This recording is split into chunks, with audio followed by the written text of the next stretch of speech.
Welcome to another edition of Win the Day Planner content series. We're really excited to have Tony Castiillo back again for his third time. Now, Tony's the owner of Nutrition for Performance in Florida. In addition to owning his own company, Tony spent time working with the University of Florida in their athletics department and also the Toronto Blue Jays and all of their affiliate programs, working on the importance of nutrition, diet, hydration, sleep, all of those things. So, Tony, welcome back. Super excited to have you back. Dan, thanks again for having me on. Super appreciative. And right before this filming, we were talking about what you saw as a pre-workout meal for some of your athletes. Could you just share two of the many that you mentioned that you saw before Yeah, diving so in? yeah, so off camera, Tony and I were just talking really quickly about a basketball team that I recently saw and a wrestling team, and I knew I needed to film content because about 2 hours before competition, I saw one of our basketball players eating two cheeseburgers from McDonald's and a fry and a sweet tea, and I said, "Hey, this is important. You're fueling your body right now," and he didn't really understand what I meant. What I was saying to him.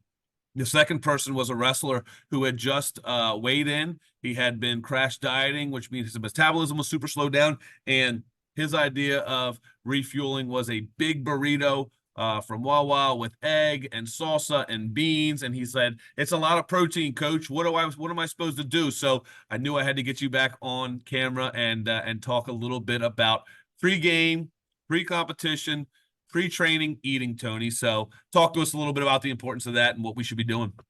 Dan, so important. I'm glad you brought it up. And protein's important, but we need to talk about carbs before we work out because carbs are our body's energy source, right? We're talking about if you were to drive a car, you want to make sure you have gas in it. Well, if you don't put carbs in your body, you don't have gas in it. And one of my favorite pre-workout meals I saw from a football player at the University of Florida was a big old burrito from a Chipotle Moe's like style place and a big chocolate shake from a Cold Stone like area place.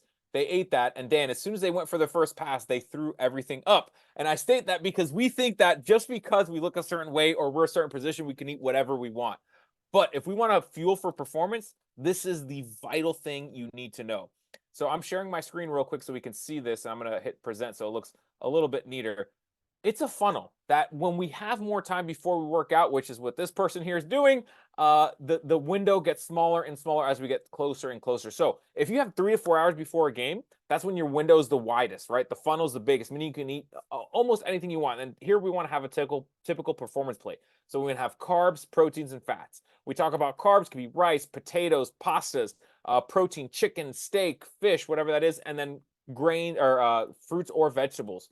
So again, that's 3 to 4 hours before. Now, if you have an hour or two before, we see this funnel gets a little bit smaller. Why? Because we should only be focusing on the C and the P, so carbs and protein. So here's a little protein ball that we've made. And the reason is because when we have 3 to 4 hours before, our stomach can digest it and we can utilize that energy. We have 1 to 2 hours before a game or before a training session. We can only process proteins and carbs because fats take the longest to digest. So we want to stay away from those as we get closer to a training session. So if we have 1 to 2 hours, we could have protein and carbs. So that could be some Greek yogurt with berries or Greek yogurt with granola. You could do, if you're someone, you could do a protein bar with some sort of fruit. Now, if you have less than 30 minutes, so 1 hour or 30 minutes before, you only want to focus on the C here, and that is carbohydrates.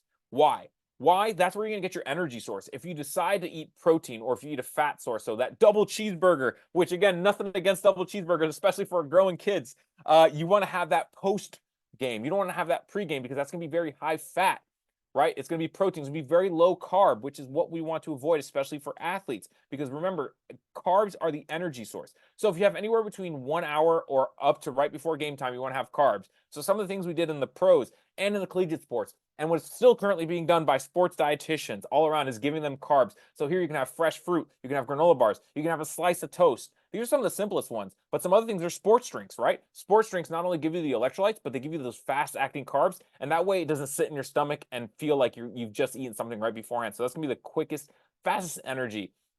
You could even do jelly beans. That's one thing that Marshawn Lynch, if you've ever watched football, that was his favorite thing to do. You could do Skittles. I apologize. He did Skittles, not jelly beans. Skittles.